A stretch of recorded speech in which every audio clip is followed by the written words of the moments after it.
인사하겠습니다. 마라나타. 평안하셨나요? 어제 그 뉴스를 보니까 AI로 만든 갓난 아기가 나왔습니다. 얼마만큼 정상이냐면 사람 피부하고 비슷하고 눈도 깜박거리고 그 진짜와 가짜를 놓으면 구분이 안 가는 정도의 AI 아기 로봇이 나왔대요.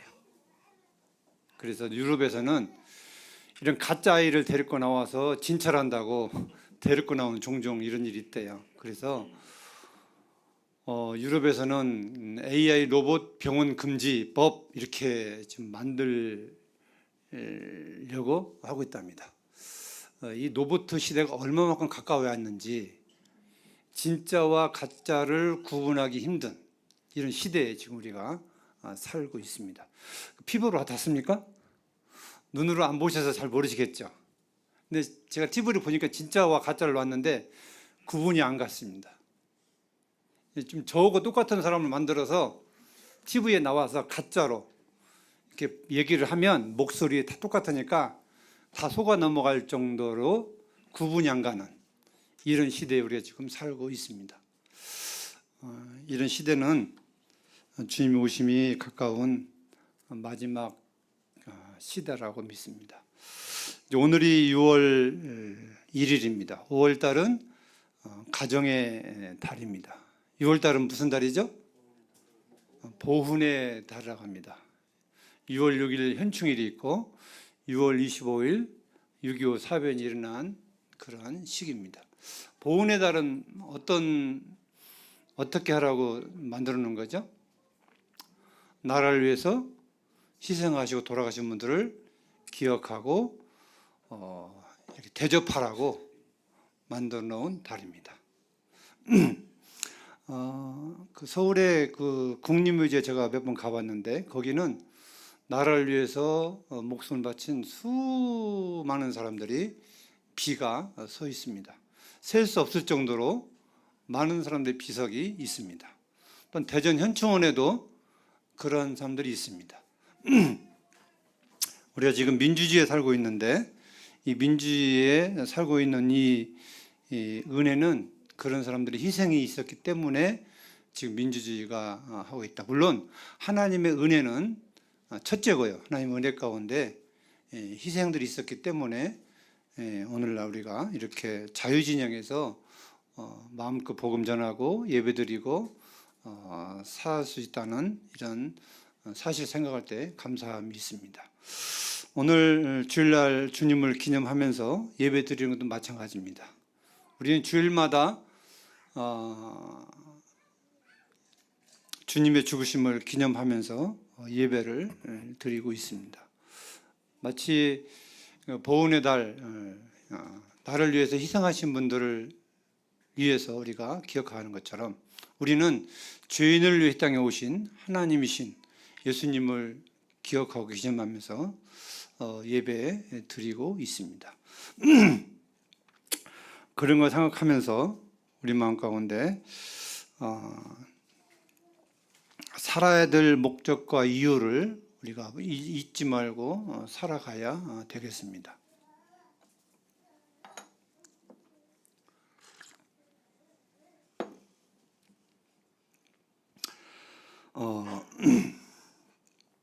말씀에 들어가기 전에 질문 하나 드리겠습니다.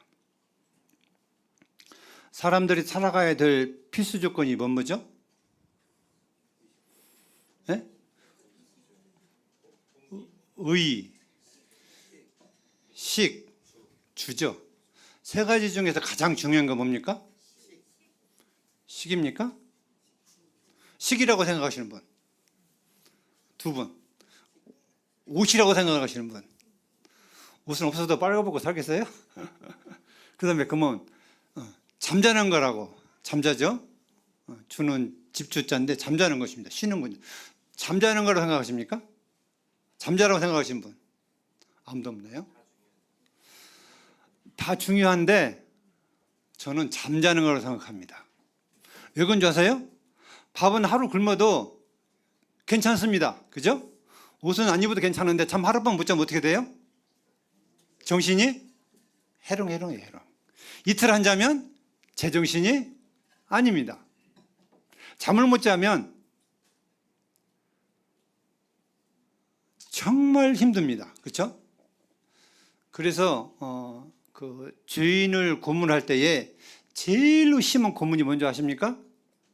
경찰서 들어가면 잠을 못 자게 한대. 잠을 못 자게 하는 것이 최고의 고통을, 때리는 것보다 막 학대하는 것보다 더 힘들다고 합니다. 안 겪어보셨죠? 안 겪어보셨으니까 모르죠. 겪어본 사람들 얘기입니다. 저도 안 겪어봤습니다. 근데 그만큼 힘들다고 합니다. 그러면 우리가 잠자는 거 왜 자야 돼요? 잠자야 될 이유. 잠을 안 자면 돼요, 안 돼요? 잠을 안 자면 살 수가 있어요, 없어요? 잠을 안 자면 살 수가 없습니다. 하루의 피로는 하나님이 잠을 통해서 이렇게 풀어주시고 다시 새날을 통해서 충전시켜서 잠은 충전과 같습니다. 잠을 못 자면 사람이 살아갈 수가 없습니다. 돈이 많든 적든 상관없습니다. 그럼 잠을 왜 자야 되느냐에 대해서 많은 질문이 있습니다. 내가 잠자는 것에 대한 중요한 것을 내가 느끼게 되면 그 사람은 잠자는 시간을 어떻게 하게 되어 있어요? 철저하게 지키게 되어 있습니다. 이 잠자는 것이 나의 삶에게 얼마나 중요한지 이걸 깨닫게 되면 잠자는 것에 대해서 정말 신경을 많이 쓰게 되어 있습니다. 근데 잠자는 것에 대해서 중요성을 모르면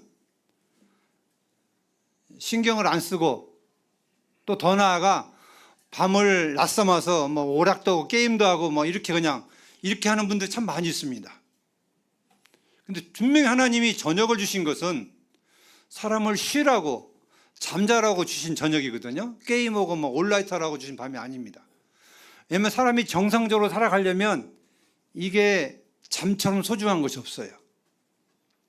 저도 이제 예전에 구원받지 못할 때 날을 세본 적이 있습니다. 뭐 때문에? 그 화투친이라고. 그 남의 돈을 좀 따먹으려고 눈이 빨개 가면서 날밤 샌 적이 있습니다. 혹시 그런 경험도 있으신가요, 다? 저만 범인인가요? 아마 웃는 분들은 다 아마 거기에 그 중에 한 분이 아닐까 생각합니다. 이 잠에 대한 소중함을 모르기 때문에 그런 것입니다. 제가 오늘 말씀을 잠에 대해서 말씀드린 거 아닙니다. 한번 띄워주세요. 오늘 말씀의 주제입니다. 한번 같이 읽어보실까요? 왜 나를 구원하셨나? 왜 하나님이 나를 구원하셨나? 혹시 아시나요? 왜 나를 구원하셨나? 이런 질문을 좀 많이 하고 사시나요? 왜 나를 구원하셨나?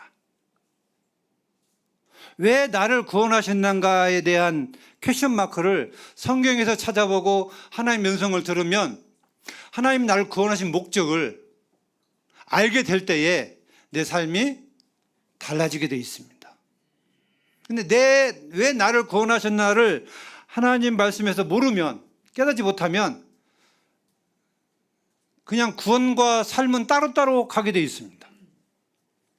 하나님은 우리 모든 사람 한 사람을 지목하여 택하고 부르셨다고 했습니다. 덤병으로 딱 산 것이 아니라 한 사람 한 사람을 택하여 예수 그리스도로 말미암아 우리를 하나님의 아들들이 되게 하셨습니다. 구원하셨다는 얘기죠. 근데 이 구원의 목적을 모르면 우리 세상을 시간과 물질과 모든 것에 대해서 허비하고 살 수밖에 없습니다. 우리는 구원받았다는 그 단어를 누구든지 그리스도 안에 있으면 새로운 피조물이라 했습니다. 하나님의 새로운 창조물이 된 것입니다. 새로운 창조물이라고 하는 것은 구원받기 전에는 이 세상을 위해서 살았다면 하나님의 형상대로 새로운 창조를 입었다고 하는 것은 이제 하나님의 나라를 위해서 우리를 새로 창조하셨다고 하는 것입니다. 그래서 왜 나를 구원하셨나? 뭐 많이 있겠죠.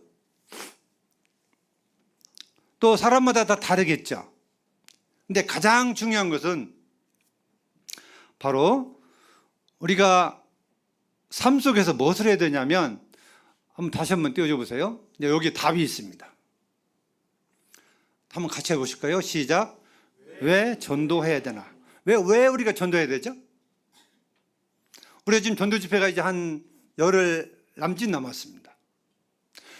왜 나는 전도해야 되는가? 나를 구원하신 목적을 안다면, 내가 왜 전도를 해야 되는가를 안다면 우리는 시간과 재물과 재능을 헛된 대로 쓰지 않을 것입니다. 답이 나와 있죠. 왜 나를 구원하셨나요? 답이 뭐예요? 답은 복음 전하라고, 전도하라고 우리를 부르신 것입니다. 전도는 전도자만 하는 게 아닙니다. 말 잘하는, 복음을 잘 풀어주는 그런 전도자만 전도하는 게 아니에요. 구원받은 성도라면 어린 초등학생부터 시작해서 어르신까지 다 전도할 수 있는 자격이 있습니다. 그 자격이라고 하는 것은 그게 뭐냐면 하나님 말씀에 이렇게 되어 있어요. 고린도전서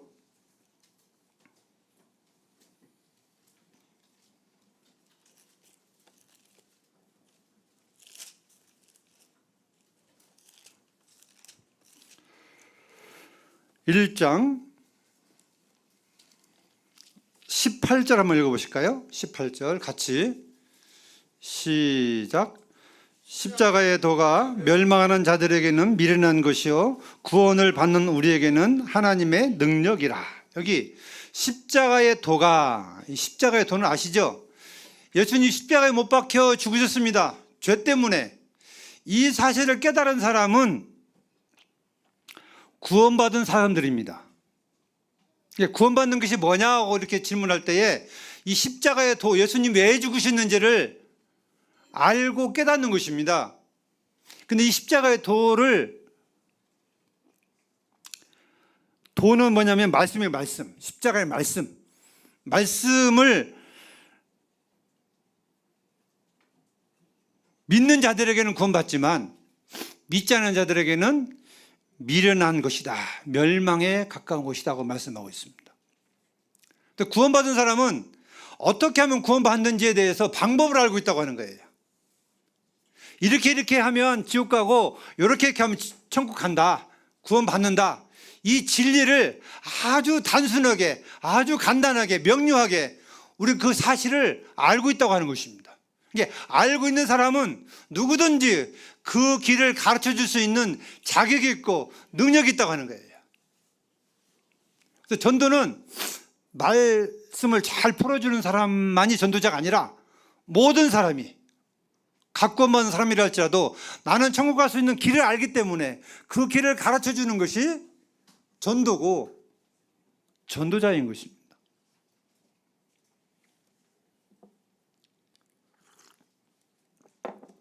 만약에 우리를 구원하신 목적이 전도가 아니라면 우리는 어떻게 될까요? 어떻게 될까요? 구원은 받는 쪽쪽이 다 올라가야 돼요. 남아있을 이유가 없어요. 우리가 삶의 전도가 아니라면 구원받은 사람들은 다 올라가야 돼요. 왜? 이 땅에 하나님이 고생하면서 살게 놔두실까요? 의미가 없습니다. 전도의 목적이 있기 때문에 전도하라고 우리 이 땅에 남겨두고 계신 거예요. 그래서 내가 죽는 날까지는, 구원받은 성도가 죽는 날까지는 주님이 나를 통해서 구원하실 영혼들이 있다고 하는 거예요. 내가 지금 살아있는 것은 나를 통해서, 나를 사용해서, 나를 통해서 구원받을 영혼들이 이 땅에 있다고 하는 사실을 증명하고 있는 것입니다. 이거 잊어서는 안 되는 것입니다. 그게 누군지는 몰라요. 그게 가족일지 친구일지 친척일지 아니면 지인일지 그 대상은 모르지만 아무튼 나를 통해서 어떤 영혼이 구원받는 것에 대해서 주님이 그 계획을 하고 계시기 때문에 그 일을 이루시기 위해서 우리를 구원받는 족족이 하늘나라로 데려가시지 않고 이 땅에 남겨두시는 것입니다. 그래서 오늘은 왜 전도해야 되나 성경에서 몇 구절 이렇게 찾아보면서 말씀을 나누도록 하겠습니다. 먼저 전도는 마태복음 28장에 보시면 우리 잘 아시는 내용입니다.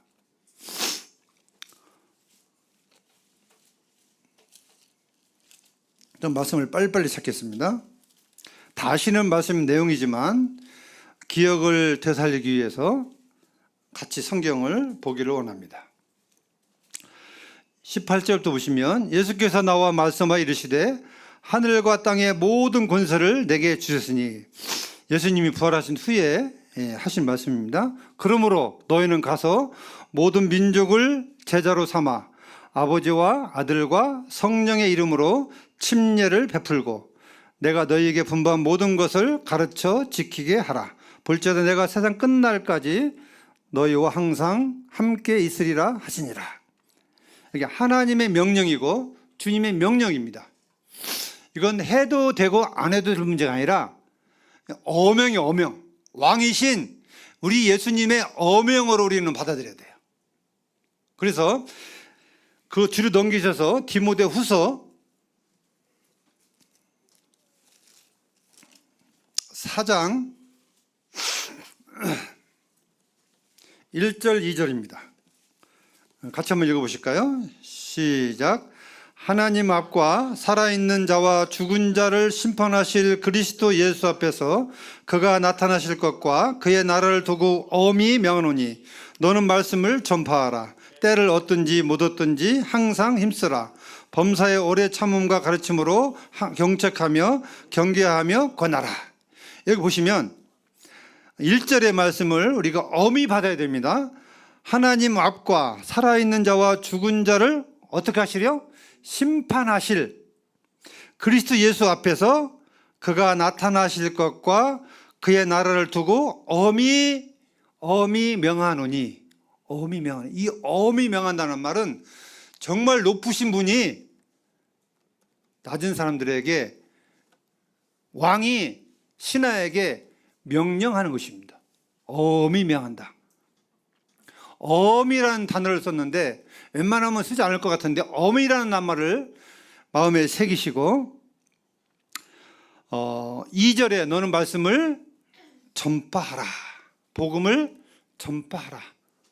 그 다음에 뒤에 때를 얻든지 못 얻든지, 이 때를 얻든지 못 얻든 어떤 뜻인가요? 그가 받아들이든지 안 받아들이든지, 그가 좋아하든지 싫어하든지 열매를 보지 말고 결과를 보지 말고 너는 무조건 말씀을 전파하라. 전파하는데 네가 삶의 목적이 있다. 우리는 전하는 데 목적이 있는 것입니다. 그래서 우리는 영혼을 구원할 만한 능력이 우리에게는 없습니다. 우리 그냥 전하는 거예요. 이 전하는 데 있어서도 방법이 참 여러 가지입니다. 기도로 할 수 있습니다. 그 다음에 우리가 음성으로 예수 믿으라고 권할 수 있습니다. 전도진의 책자로 우리에게 꽂아놓고 전할 수 있습니다. 아주 전하는 방법은 아주 다양합니다. 다만 주님은 어떤 방법을 통해서 그 능력을 행하실지 우리는 알지 못합니다. 전도자장 받고 구원받은 영혼들이 참 있습니다. 전도 책자를 받고 구원받은 사람도 있습니다.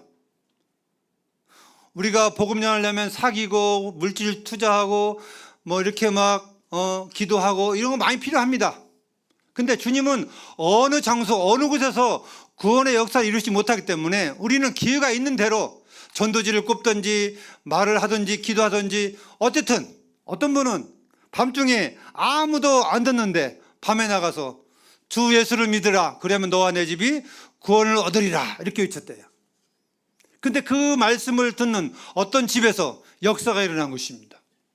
나중에 알고 보니까, 간증을 들어보니까 그때 그 말씀을 듣고 내가 믿기로 결정했다는 간증을 들었을 때에 하나님은 정말 어떤 방법을 통해서 구원할지 모르기 때문에 우리에게 다양한 방법을 제시하셨는데, 또 우리 각 성도에게 그 은사를 주신 대로, 사귀면 사귀는 대로, 말을 말하는 대로, 또 전도지 열심히 꽂으면 꽂는 대로 주님은 우리에게 전도할 수 있는 수많은 방법을 주셨기 때문에 나에게 맞는 방법, 성도님들 상담하는 교제에 이런 잘 못하는데 상담하라고 않습니다. 주님은 그냥 내가 주님 전도하는데 어떤 방법으로 전도하게 하실지 우리는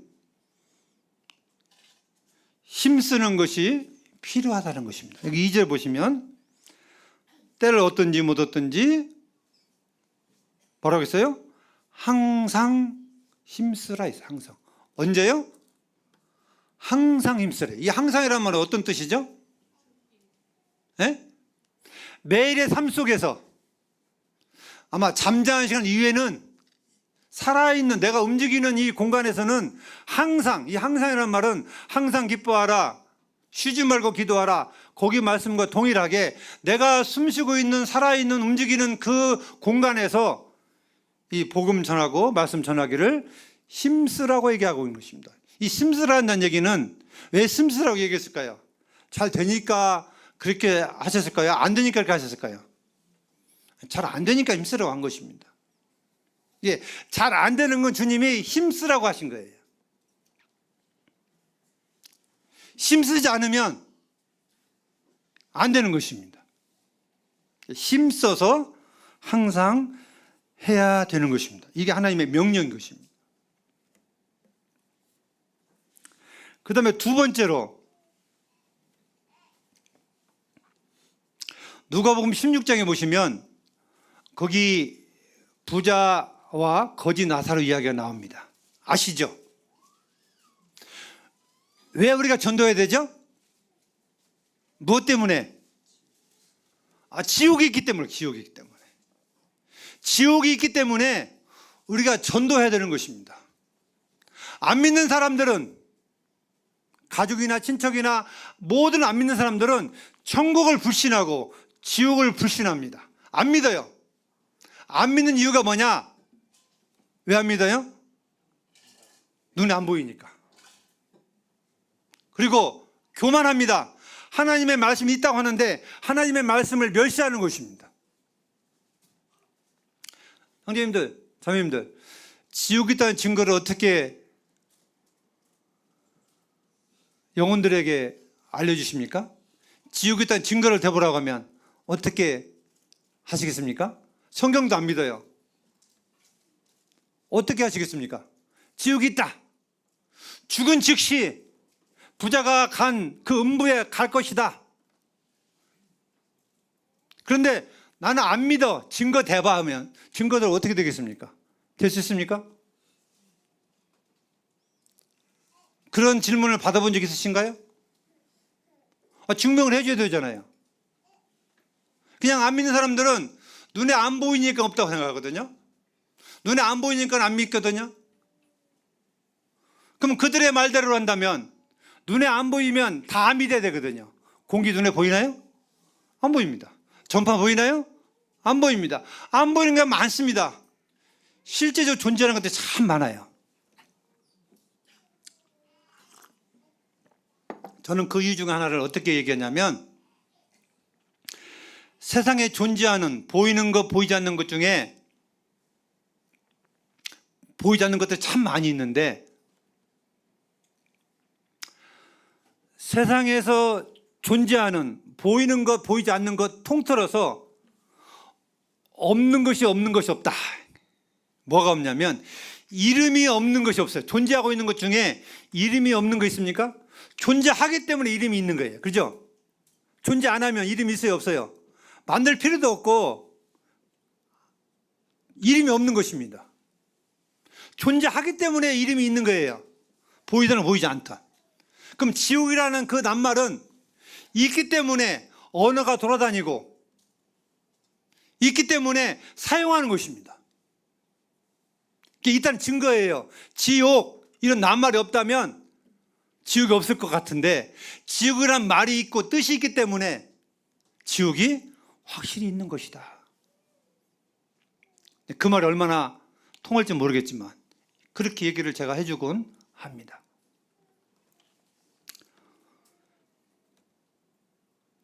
구원받은 성도는요, 이 지옥이 있기 때문에 그렇게 가족들에게 전도하려고 합니다.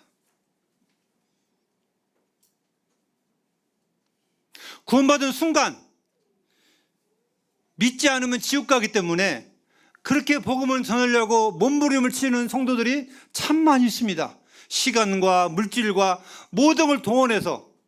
왜냐하면 왜 그러냐면 그 사람이 목숨이 존재까지만 이 기회가 주어지기 때문에 오늘 밤이라도 내 사랑하는 부모나 자녀들이 죽는다면, 안 믿고 죽는다면 그 지옥에 가게 될 것인데 이건 진짜 100% 확실한 건데 이 사실을 안 이상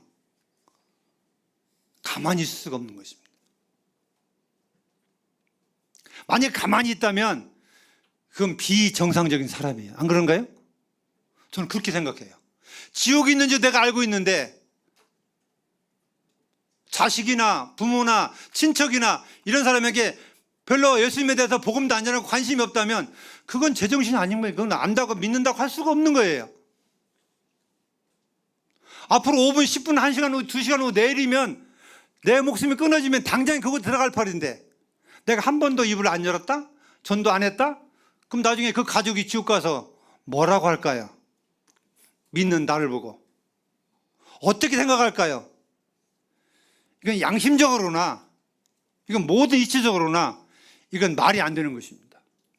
그래서 어떤 분들은 뺨을 맞아가면서 욕을 먹어가면서 심지어는 부모가 막 힘이 센 사람들은 뒤로 막 가서 아버지를 막 꼭 안고 막 그냥 복음 전하는 분들도 있습니다. 맞아가면서 복음 전하는 분들도 있습니다. 왜 그럴까요? 왜? 지옥이 있기 때문에. 그만큼 마음이 간절하기 때문에 그렇게 행동을 하는 것입니다.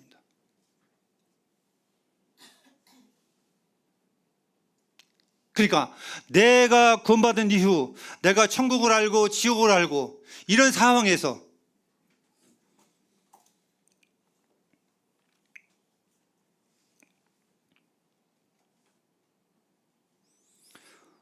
복음을 전하지 않는다면 그건 제정신이 아니라고 하는 것입니다. 아무리 생각해도 이리 보고 저리 보고 이리 따져보고 저리 따져봐도 그 예수님 믿고 구원받는 것이 막 그냥 어려울 것 같으면 힘들 것 같으면 참 권하게 그럴 판인데 어렵게 힘든 것이 아니잖아요.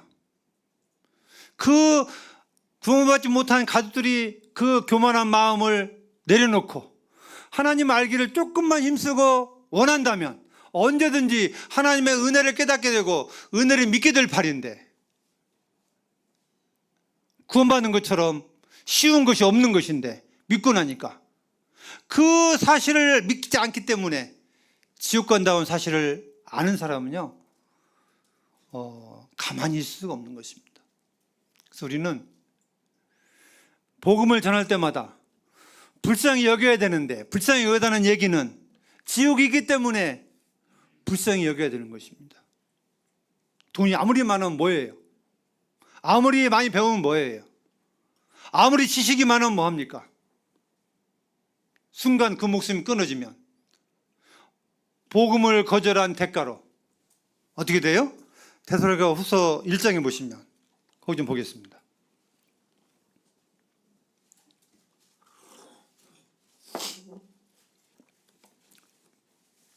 8절 9절 읽겠습니다. 하나님을 모르는 자들과 우리 주 예수의 복음에 복종하지 않는 자들에게 형벌을 내리리니 이런 자들은 주의 얼굴과 그의 힘의 영광을 떠나 영원한 멸망의 형벌을 받으리라. 여기 두 가지 죄 때문에 형벌을 받는데요. 하나는 뭐죠? 하나님 모르는 거예요. 하나님 모르는 거. 하나님에 대해서 이 무지가 죄가 아니라고 생각하는데 아닙니다. 이 무지가 큰 죄입니다. 아버지를 아버지로, 어머니를 어머니로 모르는 것은요, 이건 극악한 자식의 무지잖아요. 이 창조주를 모른다고 하는 것은 창조주가 제공하는 햇빛과 공기와 바람과 모든 걸 취하면서 살아가면서 하나님을 부인한다고 하는 것은, 모른다고 하는 것은요, 이건 자랑이 아니고 이건 정말 큰 죄면 죄라고 믿습니다. 세상의 속담은요, 아는 게 힘이고 모르는 게 약이라는 말이 있습니다. 경우에 따라서. 우리는 하나님은 알아야 돼요. 우리가 하나님의 창조의 형상을 입었기 때문에 하나님은 알고 살아가야 됩니다. 이게 인간이 가장 기본적인 삶인 것입니다. 그 다음에 우리 주 예수의 복음에 복종하지 않는 자들, 이 예수님의 복음에 복종하지 않는, 믿지 않는 자들, 복종하지 않는 말은 인정하지 않고 불복종하는 자들에게 하나님이 형벌을 주신다고 하는 것입니다.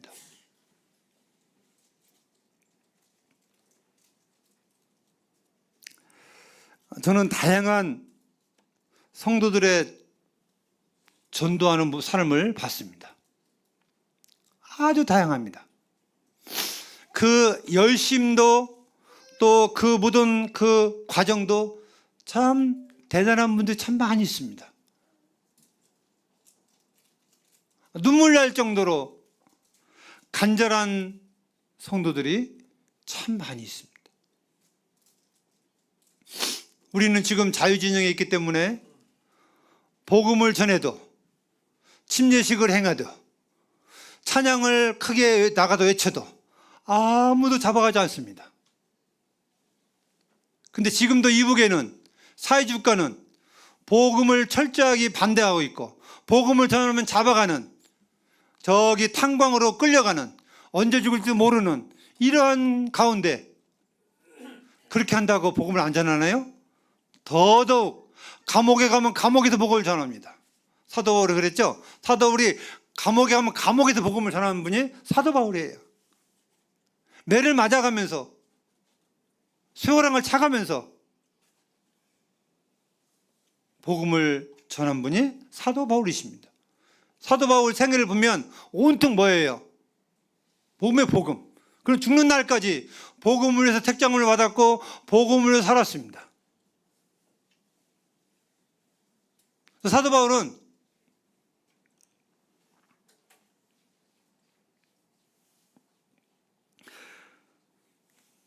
갈라디아 6장 17절에 보니까 거기 그런 말씀이 있습니다. 거기 좀 잠깐 보실까요?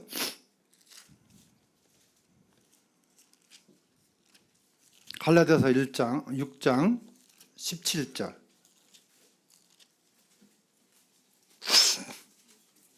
같이 한번 읽어보실까요? 시작. 이후로는 누구든지 나를 괴롭게 하지 말라. 내가 내 몸에 예수의 흔적을 지니고 있나라. 바울이 뭘 지니고 있다고요? 뭔 흔적일까요? 에? 복음을 전하다가 엄청 많이 매를 맞고 욕을 먹고 감옥에 갇히고, 복음을 전하다가 매 맞은 흔적, 욕을 먹은 흔적, 그의 삶의 모든 흔적들이 사도 바울 몸에 있다고 하는 것입니다. 저는 이 말씀 볼 때 눈물 나더라고요. 내 몸에 예수님의 흔적을 가졌다. 우리는 복음을 전하면서 예수님의 이 흔적을 가지고 있습니까? 복음을 전하면서 욕을 먹어본 적 있습니까? 뺨을 맞아본 적 있습니까? 재산을 몽땅 투자해서 복음 전하는데 사용한 적이 있습니까? 한 말씀 말씀드린다면, 복음을 위해서 우리는 얼마만큼 희생하고 있습니까? 이게 예수님의 흔적을 우리 몸에 지니고 산다고 하는 것입니다. 적어도 구원받은 성도라면 이 바울 사도의 이 고백이 우리의 고백이 돼야 될 줄로 믿습니다. 복음은 전해도 되고 안 전해도 되는 문제가 아닙니다. 그렇다고 뭐 일은 안 하고 복음만 전하는 거 아닙니다. 일을 하는 목적도, 가정의 주부들은 살림하는 그 살림 목적도 다 무엇을 위해서요? 복음을 위해서. 복음을 위해서. 이게 하나님의 영광을 위해서 살아가는 삶인 것입니다.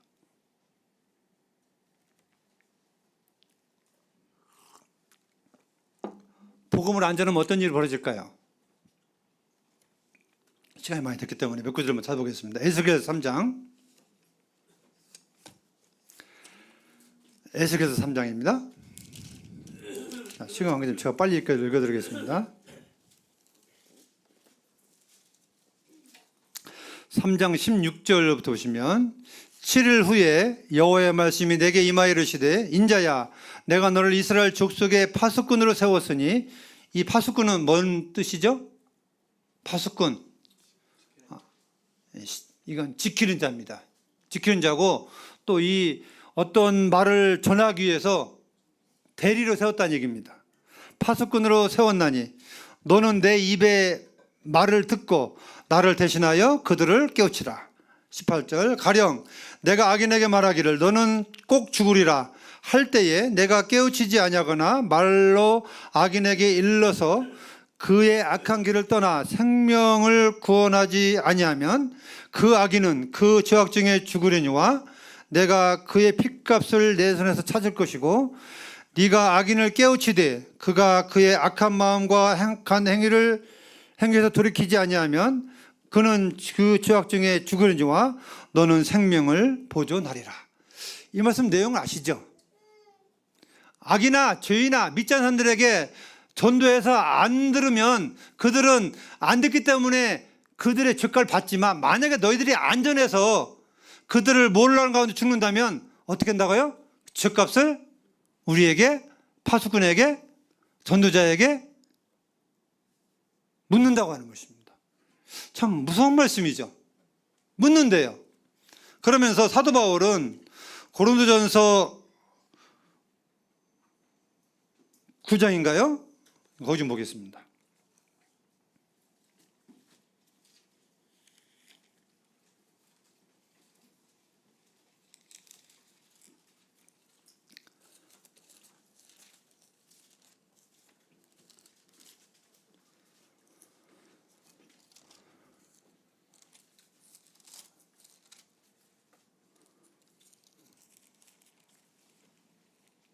제가 잘못 적었는 거 보네요. 9장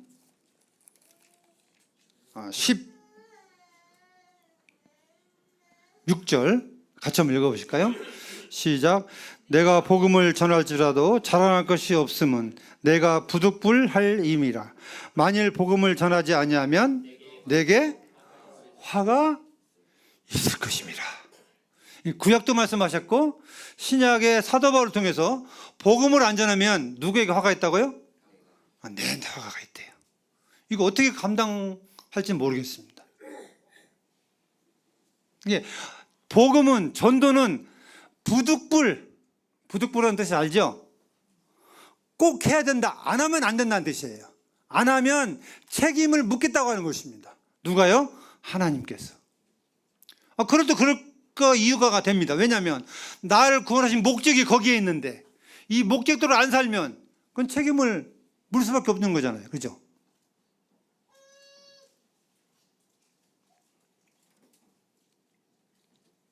전도는 시간 많이 됐기 때문에 더 길게 얘기하지 않겠습니다. 전도는 해도 되고 안 해도 될 문제가 아니라 꼭 해야 되는데, 하면 상을 받고 안 하면 벌을 받는 거예요. 반대로.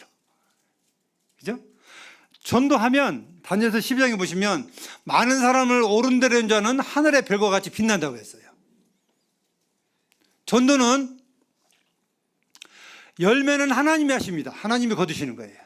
우리는 과정, 어떤 방법으로, 어떻게 재물을 가지고, 시간을 가지고, 재능을 가지고 어떻게 전도하느냐, 이 방법만 우리에게 주님 주신 것이지 결과는 하나님께 맡기고, 하나님 우리에게 요구하시는 것은 힘써서 복음을 전하는 것입니다.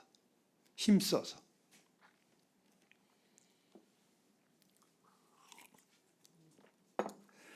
그래서 마태복음 5장에 보시면 너희는 세상의 빛이다. 너희는 세상의 소금이다. 그 소금이 맛을 잃으면 무엇으로 짜게 하겠느냐 하시면서 5장 16절에 이러므로 너희 착한 행실을 보고 하나님께 영광을 돌리게 하라 말씀하고 있습니다. 우리의 삶을, 우리 온전한 삶을 통해서, 그 빛의 삶을 통해서 복음을 전하라고 우리에게 말씀하고 있는 것입니다. 그래서 우리가 전도해야 되는데 정말 중요한 건 뭐냐면요, 우리가 말 한마디 한마디 하는 것이 얼마나 중요한지를 우리가 알아야 되는 것입니다. 내가 말 한마디 잘못해서 그 사람에게 전도해야 되는데 영원히 막을 수가 있습니다. 말로 상처받고 말로 위로받는 것이기 때문에 주님이 나한테 속해 있는 가족이나 친척이나 지인이나 이런 모든 사람들에 대해서 내가 복음을 전할 목적으로, 전도할 목적으로 내가 산다면 우리는 쓸개를 다 빼놓고 살아야 돼요. 무슨 얘기 알겠죠? 성도는 자존심도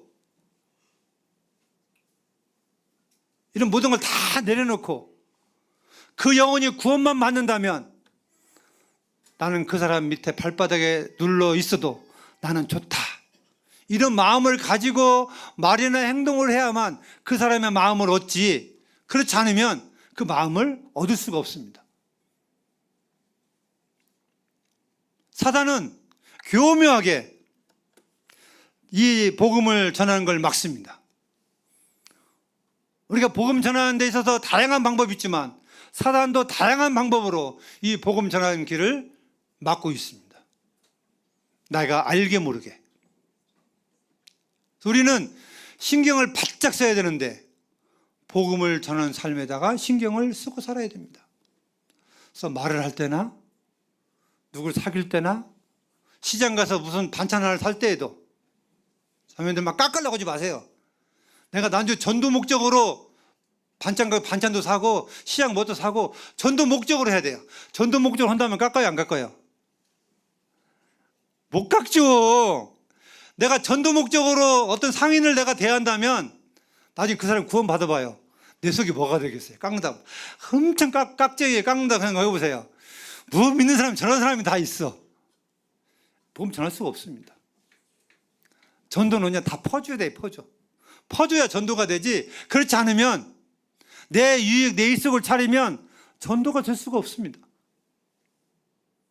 세상에서는 저도 안 깎는 거 아닙니다. 저도 깎는 거 버릇이 좀 있는데 정말 우리는 깎지 말아야 돼요.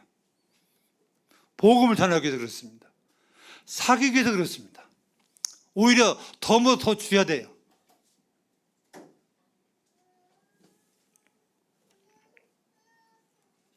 로마서 1장 13절 14절을 보시면 사도 바울은 우리는 복음의 빚진 자라고 말씀하고 있습니다. 우리 구원받은 모든 사람은요 다 복음의 빚진 자입니다. 빚이라는 말 알죠?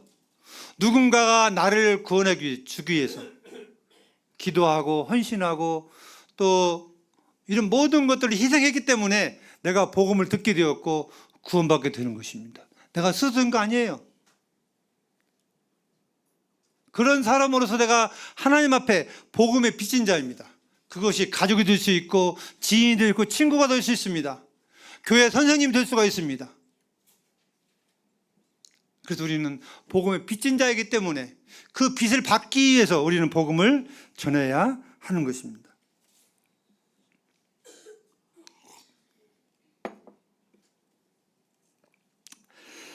전도서 있는 12장을 좀 말씀 찾아보고 마치겠습니다.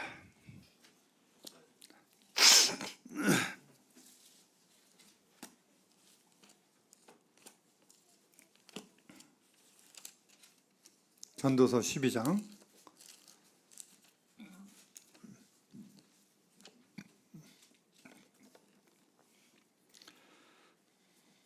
13절 14절 같이 읽겠습니다. 시작. 일의 결국을 다 들었으니 하나님을 경외하고 그 명령들을 지킬지어다. 이것이 모든 사람의 본분이니라. 하나님은 모든 행위와 모든 은밀한 일을 선악간에 심판하시리라. 자, 일의 결국을 다 들었습니다. 여기 이 전도서는 12장의 인생에 대해서 쭉 나열하면서 인생이 무엇인가에 대해서 다 말씀해 주시고 이제 결론적으로 13절, 14절을 말씀해 주고 있습니다. 오늘은 제가 복음에 대해서 왜 우리가 복음을 전해야 되는지, 제가 짧은 시간이지만 복음을 전할 이유에 대해서 몇 말씀을 드렸습니다. 그 말씀을 생각하면서 우리는 하나님을 경외해야 됩니다. 하나님을 두려워할 줄 아는 우리 모두가 되어야 됩니다. 사랑의 하나님, 기도할 때마다 사랑의 하나님, 은혜 하나님, 이렇게 우리가 어떻게 보면 세뇌되기 때문에 심판 하나님에 대해서는 우리가 잘 생각하지 않습니다. 하나님은 사랑의 하나님이신 동시에 사랑과 심판은 그 무게가 동일합니다. 심판은 낮고 사랑이 큰 게 아니라 사랑이 큰 만큼 심판도 크고, 하나님의 큰 명령이기 때문에 그 명령의 말씀이 큰 것입니다. 순종 안 하면 순종 안 한 만큼 대가가 올 것이고, 순종하면 순종한 만큼 대가가 주어질 것입니다. 자, 갈라디아서 6장 7절 말씀 잘 아시죠? 사람이 무엇으로 심든지 그대로 거두리라. 나와 성도님들이 복음을 위해서 복음을 심으면 복음의 열매들이 하나님이 맺히게 하실 것입니다. 어찌 보면 저는 우리 완주 봉동교회가 구원받은 영혼들이 많이 일어나서 간증할 때에 나는 어떤 형제님을 통해서 이런 사랑을 받았고 이렇게 해서 이렇게 내가 하나님의 복음을 듣게 되었고 믿게 되었습니다. 이런 간증들이 많이 나올 때에 하나님이 영광을 받으시고 교회가 부흥될 거라고 믿습니다. 복음은 왜 전해야 되는가? 이 질문은 내가 왜 잠을 자야 되는가? 내가 왜 밥을 먹어야 되는가? 학생이 왜 공부를 해야 되는가? 정말 물어볼 질문도 아니죠. 학생은 정말 공부를 해야 됩니다. 그게 본분이니까. 사람은 잠을 자야 돼요. 안 자면 못 사니까. 밥도 먹어야 돼요. 이건 가장 기본적인 중에 기본적인 것입니다. 전도는요, 여기서 하라고 해서 전도하는 게 아니라 내 삶 속의 삶 자체가 전도의 삶이, 복음의 삶이 돼야 되는 것입니다. 그래서 말 한마디, 행동 하나하나, 이런 모든 것들이 이 복음의 빛이 드러나는 삶이 우리가 드러나게 될 때에 안 믿는 남편들이 돌아오고 아내가 돌아오고 자식들이 돌아오고, 우리의 삶을 보면서 지난 수요일 금요일 날 우리 나영재님 간증하셨는데 저는 그것이 참 맞다고 생각합니다. 믿는 성도들이 본을 볼 때에 믿지 않는 사람들 편에서 믿는 사람은 저래야 돼, 저렇게 믿어야 돼, 이런 말을 우리가 안 들으면 안 된다고 하는 것입니다. 그래서 믿으려면 우리 양희재님처럼, 믿으려면 우리 나영재님처럼, 송실현님처럼 믿어야 돼. 직장 동료들이, 나를 대하는 모든 사람들이 믿으려면, 하나님 믿으려면 저렇게 양심적이고 저렇게 믿어야 돼. 이런 닉네임들이 우리에게 따라다녀야 된다고 생각합니다. 그게 우리의 복음을 전하는 삶이라고 믿습니다. 아무쪼록 복음 집회가 얼마 안 남았습니다.